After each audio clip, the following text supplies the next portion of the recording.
हम कर रहे हैं salient features of GST.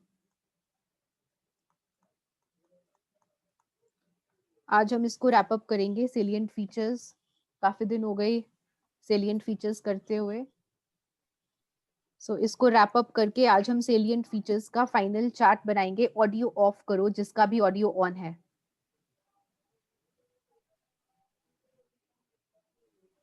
Salient features of GST में आपका 26 पॉइंट है, रिकवरी ऑफ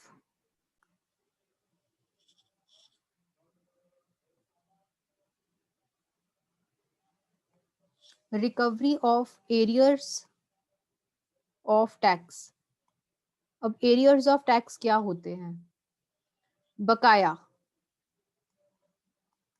आपने जीएसटी अथॉरिटीज को कुछ टैक्स की पेमेंट करनी थी, लेकिन अब तक आपने वो पेमेंट नहीं करी। कुछ पेमेंट ऐसी है जो कि आउटस्टैंडिंग है, तो जो टैक्स अथॉरिटीज हैं उसकी वसूली करेंगी आपसे। जो बकाया टैक्स है जो आपने पे नहीं किया, उसकी वसूली करेंगी टैक्स अथॉरिटीज। कैसे करेंगी वसूली? आपके गुड्स को डिटेन कर लेंगी। Detaining of goods. What is detaining? जब्त करना। गुड्स को जब्त कर लेंगी।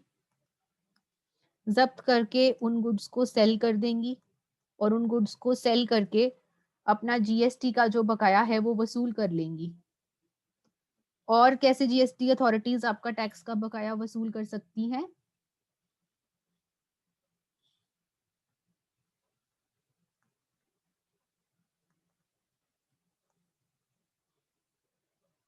Detain and sell. क्या डिटेन और सेल करेंगी? Movable and immovable property. Movable and immovable property, चल और अचल संपत्ति को जब्त करके उसको सेल कर देंगी टैक्स अथॉरिटीज, ताकि उनका जो टैक्स का बकाया है वो निकल जाए। सो इस तरह से टैक्स अथॉरिटीज के पास पावर्स हैं कि वो ये सब करके अपने बकाया टैक्स की वसूली आपसे कर सकती हैं। और क्या फीचर है जीएसटी में? टैक्स अथॉरिटीज के पास पावर है, ताकत है, किस चीज की? इंस्पेक्शन की। आपके बिजनेस का निरीक्षण कर सकती हैं टैक्स अथॉरिटीज, और सर्च कर सकती हैं। आपके बिजनेस प्रेमिसेस में घुस के सर्च कर सकती हैं, कुछ डॉक्यूमेंट सर्च कर सकती हैं, गुड्स ढूंढ सकती हैं और सीजर कर सकती हैं। जो सामान उनके हाथ लगता है उनको जब्त कर सकती हैं, और साथ ही साथ उनके पास अरेस्ट करने की भी पावर है। ठीक है जी। सो जीएसटी अथॉरिटीज के पास इंस्पेक्शन की, सर्च एंड सीजर की एंड अरेस्ट करने की पावर्स हैं। Next, appeals. अब भाई क्या है अपील? टैक्स अथॉरिटीज ने कोई ऑर्डर सुनाया और आप उस ऑर्डर से, इसे कहते हैं एडजुडिकेशन ऑर्डर। एडजुडिकेशन ऑर्डर, देखिए अगर आप ऐसे वर्ड्स यूज करेंगे ना, इसका बड़ा अच्छा इम्पैक्ट पड़ता है एग्जामिनर पर। What is adjudication order? न्यायिक निर्णय। आपके टैक्स को लेकर टैक्स अथॉरिटीज ने अपना कोई एडजुडिकेशन ऑर्डर, न्यायिक निर्णय सुनाया है, लेकिन आप उस निर्णय से प्रसन्न नहीं हैं, सेटिस्फाइड नहीं हैं, कि आपको लगता है कि ये निर्णय इस तरह से नहीं आना चाहिए था, तो आप क्या कर सकते हैं? तो आप ऐसे केस में अपील कर सकते हैं। कहाँ अपील कर सकते हैं? फर्स्ट अपील, पहली अपील आप कर सकते हैं एपेलेट अथॉरिटी के पास। टैक्स ऑफिसर ने आपके जीएसटी को लेकर कोई न्यायिक निर्णय सुनाया और आप उससे सेटिस्फाइड नहीं हैं, आप उससे संतुष्ट नहीं हैं, तो आप अपील कर सकते हैं। फर्स्ट अपील आप कर सकते हैं एपेलेट अथॉरिटी के पास। एपेलेट अथॉरिटी के निर्णय से भी आप असंतुष्ट हैं तो आप सेकंड अपील कर सकते हैं एपेलेट ट्रिब्यूनल के पास। एपेलेट ट्रिब्यूनल के निर्णय से भी आप खुश नहीं हैं, आप अपनी अपील कर सकते हैं हाई कोर्ट में। और यदि आप हाई कोर्ट के निर्णय से भी खुश नहीं हैं तो आप फाइनल अपील कर सकते हैं सुप्रीम कोर्ट में। ठीक है जी, इस तरह से आप न्यायिक निर्णय के अगेंस्ट अपील दर्ज कर सकते हैं। सेकंड लास्ट फीचर है प्रोविजन फॉर पेनल्टीज। जुर्माने के क्या प्रावधान हैं? जीएसटी अथॉरिटीज आपको, अगर आप कुछ गलत करते हैं तो आपके ऊपर फाइन लगा सकती है, जुर्माना। आपकी गुड्स को कॉन्फिस्केट कर सकती है। Confiscation of goods, what is confiscation? आपकी गुड्स को जब्त करना, आपकी गुड्स को कॉन्फिस्केट कर सकती है GST authorities. And last feature is administrative control. What is administrative control? प्रशासनिक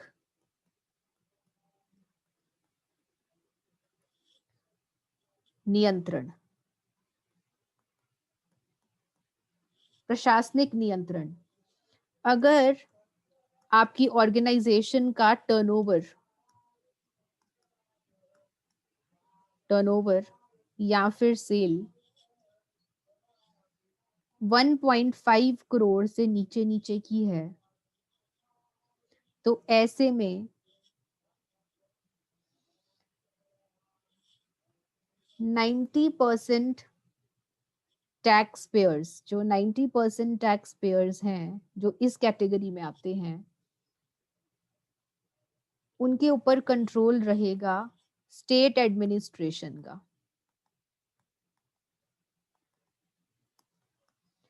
और इस कैटेगरी में जितने भी टैक्स पेयर्स आते हैं उसका 10% कर लीजिए। 10% टैक्स पेयर्स का कंट्रोल सेंट्रल एडमिनिस्ट्रेशन के पास रहता है।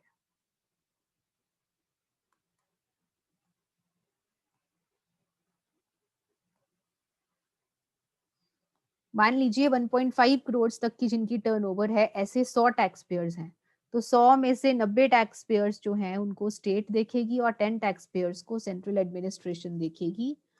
और यदि टर्नओवर और सेल 1.5 करोड़ से अधिक है तो ऐसे टैक्स पेयर्स की कैटेगरी में जो 50% टैक्स पेयर्स आते हैं वो स्टेट के अंडर जाएंगे और बाकी 50% टैक्स पेयर्स जो हैं वो सेंटर के अंदर आएंगे। ठीक है जी, this is about the administrative control. अब हम क्या करते हैं, जल्दी से सेलिएंट फीचर्स का चार्ट बना लेते हैं। और सेलिएंट फीचर्स का चार्ट क्योंकि 30 पॉइंट्स का है सो एक पेज में तो नहीं आने वाला।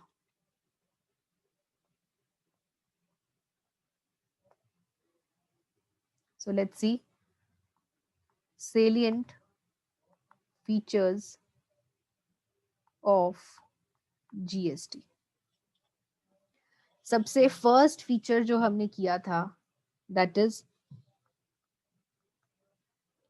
Taxable event under GST. और what is taxable event? Taxable event मतलब कर योग्य घटना।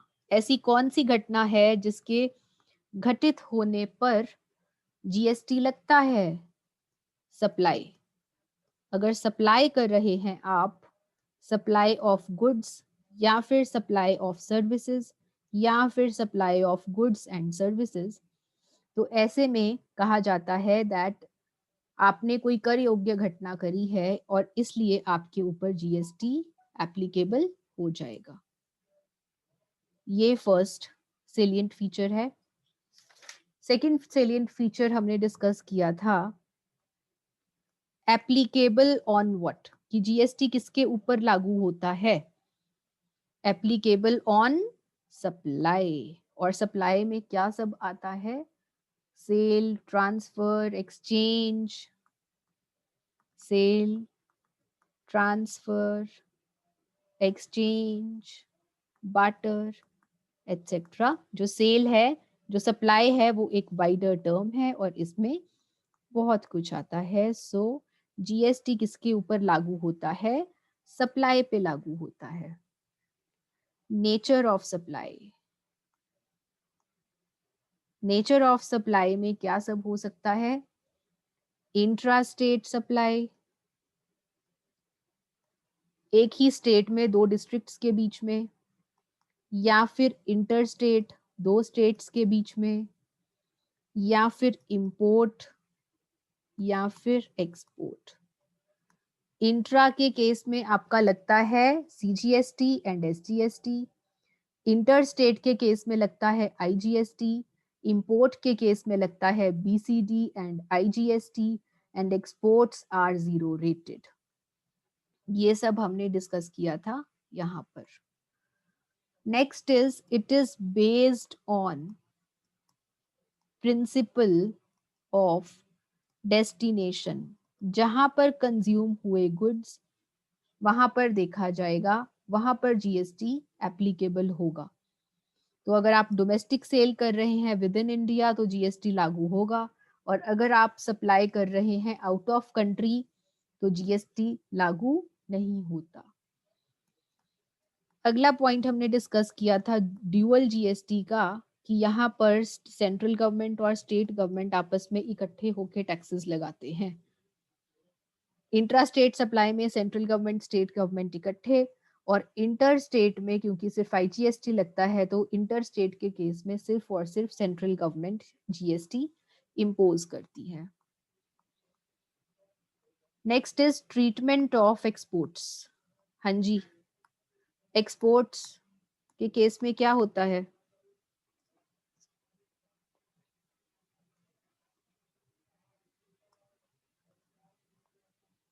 Treatment of exports, exports are zero rated. क्यों, क्योंकि आप गुड्स बाहर भेज रहे हैं और जो गुड्स हैं वो इंडिया में कंज्यूम नहीं हो रहे, और क्योंकि गुड्स इंडिया में कंज्यूम नहीं हो रहे इसलिए एक्सपोर्ट्स आर जीरो रेटेड।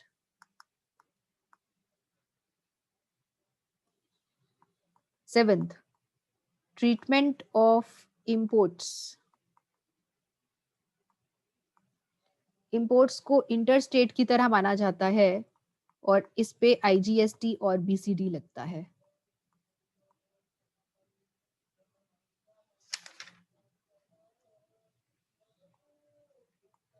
जितने भी टैक्सेस हैं, एग्जिस्टिंग इनडायरेक्ट टैक्सेस, वो सब अब सबस्यूम हो गए हैं, मर्ज हो गए हैं under GST.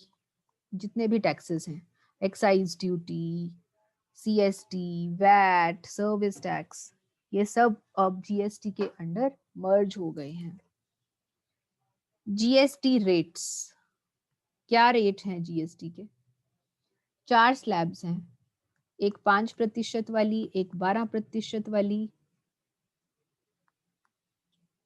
another is 18% and 28%। ये 4 स्लैब्स हैं। 10th point is alcoholic liquor.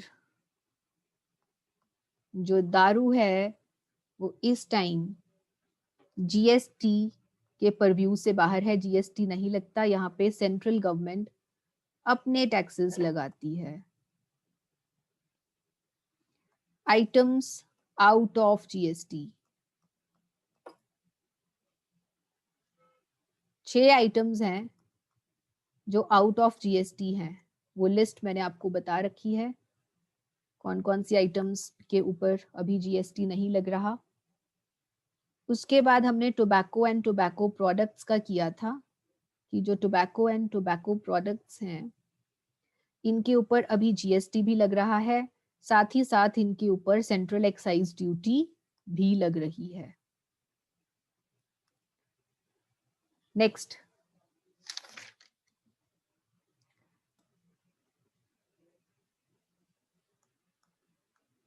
Exemption limit for registration. इसमें मैंने आपको चार्ट बनवाया था जिसमें हमने 10, 20 और 40 लाख की बात करी थी। वो चार्ट आप यहां पर ड्रॉ करेंगे। Next is composition scheme. छोटे टैक्स पेयर्स के लिए होती है कॉम्पोजिशन स्कीम। और छोटे टैक्स पेयर्स कौन है इसकी बात हमने करी थी। 50, 75 या 1.5 करोड़ से कम वाले जो टैक्स पेयर्स हैं, चार्ट बनवाया था मैंने MMNT वाला, वो करेंगे।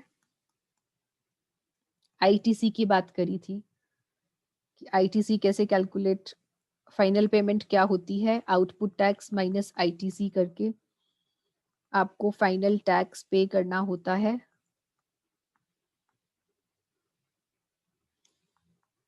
नेक्स्ट हमने डिस्कस किया था यूटिलाइजेशन ऑफ जीएसटी। इसमें हमने सेट ऑफ की बात करी थी, कौन सा जीएसटी किसके साथ सेट ऑफ हो सकता है।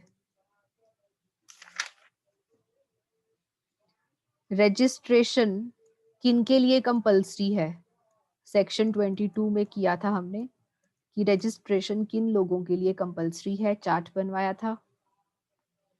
उसके बाद हमने रिटर्न्स की बात करी थी, GSTR 1, 2, 3, GST CMP 8, 5, 6, 7, 8, 9, 10, इन रिटर्न्स की बात करी थी।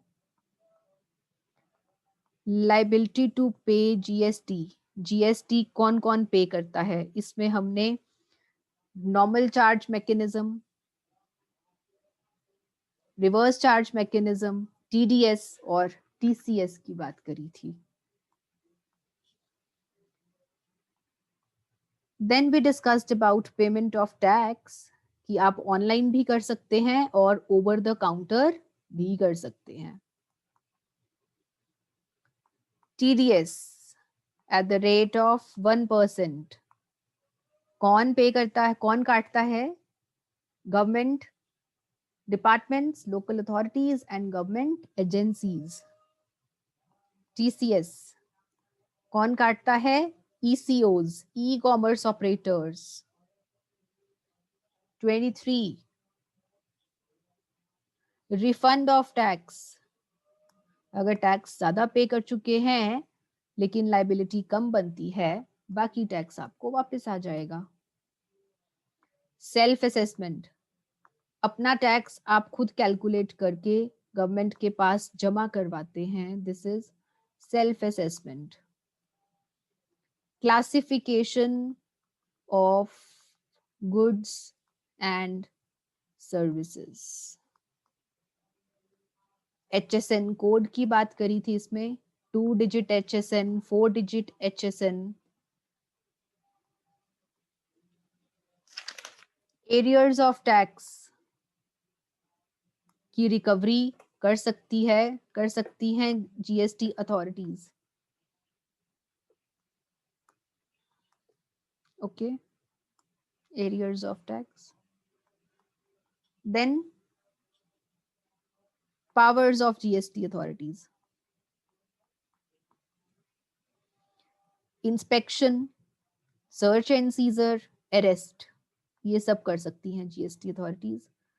अपील कर सकते हैं आप अगर आप जीएसटी अथॉरिटीज के फैसले से खुश नहीं हैं, पहले एपेलेट अथॉरिटी में, फिर ट्रिब्यूनल में, फिर हाई कोर्ट में एंड फाइनली सुप्रीम कोर्ट में।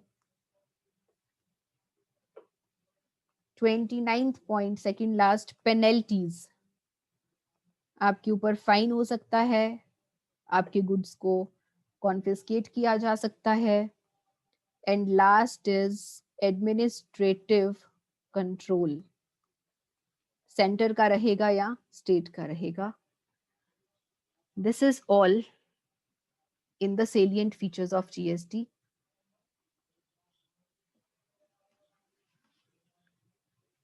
ये तो था सब पुराना। नया क्या है? नया है बेनिफिट्स ऑफ जीएसटी। फायदे क्या हैं जीएसटी के? अब देखो, क्योंकि आप सेलिएंट फीचर्स डिस्कस कर चुके हो तो आपको जो मोटी मोटी बात है जीएसटी की वो सब पता चल गई है। सो अब आप जीएसटी के फायदे और नुकसान बड़ी आसानी से लिख पाएंगे और समझ पाएंगे।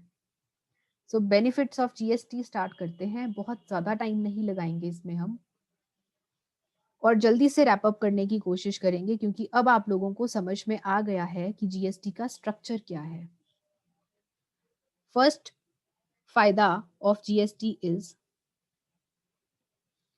Common national market. एक जैसी नेशनल मार्केट बन गई है। क्यों? क्योंकि जितने भी ओल्ड इनडायरेक्ट टैक्सेस हैं वो सब खत्म हो गए हैं, एलिमिनेट हो गए हैं, जिस वजह से एक जैसी मार्केट है, जिसका जो कि एक एडवांटेज है बिजनेसेस के लिए। Second, elimination of multiple taxes. ये जो इतने सारे बेफिजूल के टैक्सेस लगते थे ये सब हो गए हैं खत्म, जैसे कि excise duty, service tax, CST, VAT, ये सब खत्म हो गए हैं। बेमतलब के झंझट खत्म। Prevent cascading effect of taxes. Cascading effect हम डिस्कस कर चुके हैं। टैक्स के ऊपर टैक्स, ये खत्म हो गया है under GST. Fourth, overall investment climate, जो निवेश का माहौल है वो अच्छा हो गया है जीएसटी के आने से। Reduction in compliance cost. Reduction means कम होना, एंड व्हाट इज कंप्लायंस? अनुपालन। अनुपालन का जो खर्चा है वो कम हो गया है। क्यों कम हो गया है? क्योंकि पहले बहुत सारे टैक्सेस थे, मल्टीपल टैक्सेस थे पहले। मल्टीपल टैक्सेस की वजह से अलग अलग रिकॉर्ड कीपिंग करनी पड़ती थी, और अलग अलग रिकॉर्ड कीपिंग का खर्चा ज्यादा होता था। अब सिंगल टैक्स है। सिंगल टैक्स होने की वजह से record keeping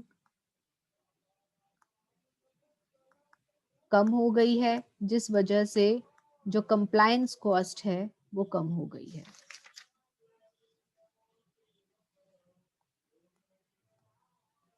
simple procedures, simple and automated procedures. जो काम करने का तरीका है, प्रक्रिया जो है काम करने की जीएसटी के अंडर, वो सिंपल है और स्वचालित है। स्वचालित, क्योंकि सारी जो रिटर्न्स हैं, रजिस्ट्रेशन आपने करवानी है जीएसटी के अंडर, आपने रिफंड के लिए अप्लाई करना है या आपने टैक्स की पेमेंट करनी है, सब कुछ चल रहा है ऑनलाइन। इसलिए जो भी प्रक्रिया है वो स्वचालित हो गई है।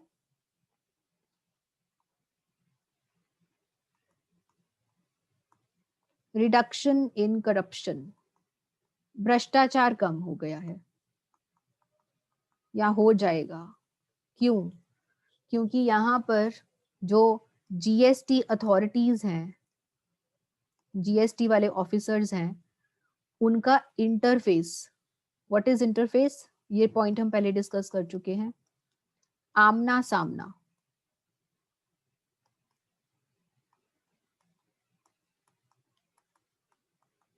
इनका आमना सामना पब्लिक के साथ नहीं होता ज्यादा, क्योंकि सारे काम ऑनलाइन होते हैं, तो जीएसटी अथॉरिटीज और पब्लिक का आमना सामना नहीं होता, जिस वजह से जो भ्रष्टाचार है उसमें कमी आ जाएगी। इम्प्रूव कंप्लायंस, जो अनुपालन है वो बढ़ेगा। क्यों? क्योंकि जो जीएसटी है उसमें सब कुछ ऑनलाइन है, आईटी का इस्तेमाल है। आप जो भी रिटर्न्स फाइल करते हैं वो ऑनलाइन करते हैं, आप आईटीसी अपना ऑनलाइन चेक कर सकते हैं। सो जो कंप्लायंस है वो बढ़ेगा इसमें। 9th, reduce incentive for evasion. भाई टैक्स चोरी, टैक्स चोरी का जो इंसेंटिव है, जो मन में इच्छा होती है टैक्स चोरी करने की, वो यहाँ पे कम हो जाएगी। ठीक है, क्यों कम हो जाएगी? क्योंकि जीएसटी का एक ही रेट है सारी स्टेट्स में। पहले क्या होता था, हर स्टेट में अलग अलग रेट होता था, तो लोग क्या करते थे, एक स्टेट से खरीद के सामान दूसरी स्टेट में सेल कर देते थे। लेकिन यहाँ पे क्योंकि सारे स्टेट्स में सेम रेट ऑफ जीएसटी है अक्रॉस ऑल स्टेट्स, सारी स्टेट्स में एक जैसा जीएसटी का रेट है, सो टैक्स चोरी आप नहीं कर सकते।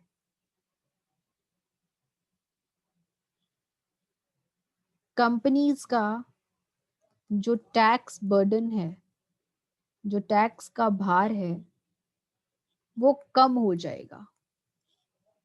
क्यों? क्योंकि इनका जो एवरेज टैक्स बर्डन है, एवरेज टैक्स बर्डन, औसत,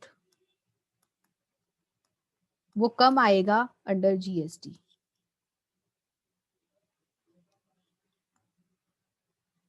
रिडक्शन इन कॉम्प्लेक्सिटी, जटिल नहीं है ये, जटिलता में कमी आएगी। क्यों?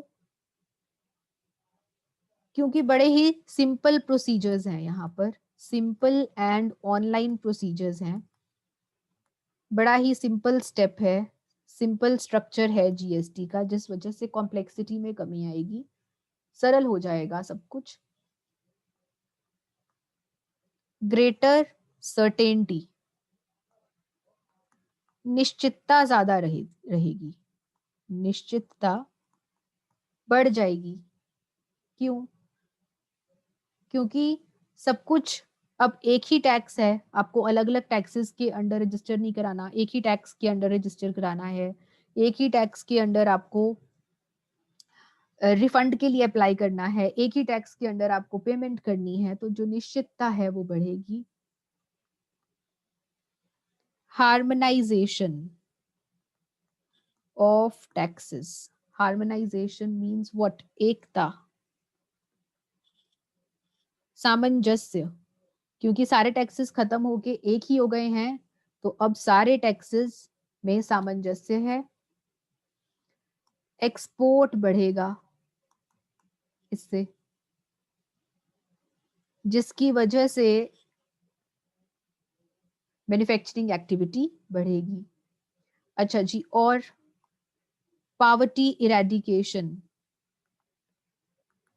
गरीबी कम होगी, कम होना या खत्म होना, गरीबी कम होगी। क्यों? क्योंकि जीएसटी से जो पैसा आएगा सरकार को, जीएसटी रेवेन्यू, उससे सरकार एम्प्लॉयमेंट स्कीम्स चलाएगी, ज्यादा से ज्यादा रोजगार की स्कीम्स चलाएगी, जिससे जो गरीबी है वो कम होगी। प्रोडक्ट्स जो हैं वो मोर कॉम्पिटिटिव हो जाएंगे। कॉम्पिटिटिव मतलब प्रतियोगी हो जाएंगे। इंटरनेशनल मार्केट में आपके जो प्रोडक्ट्स हैं वो और अच्छे से बिकेंगे। टाइमलाइंस, टाइमलाइंस की वजह से कार्यक्षमता बढ़ेगी। जैसे कि आपकी रिटर्न्स में टाइमलाइन है कि 10 तारीख या 20 तारीख को आपने रिटर्न्स फाइल करनी है, तो इससे कार्यक्षमता बढ़ेगी। 2 पॉइंट्स और रहते हैं, अगली क्लास में डिस्कस करेंगे। टाइम खत्म हो रहा है बच्चे।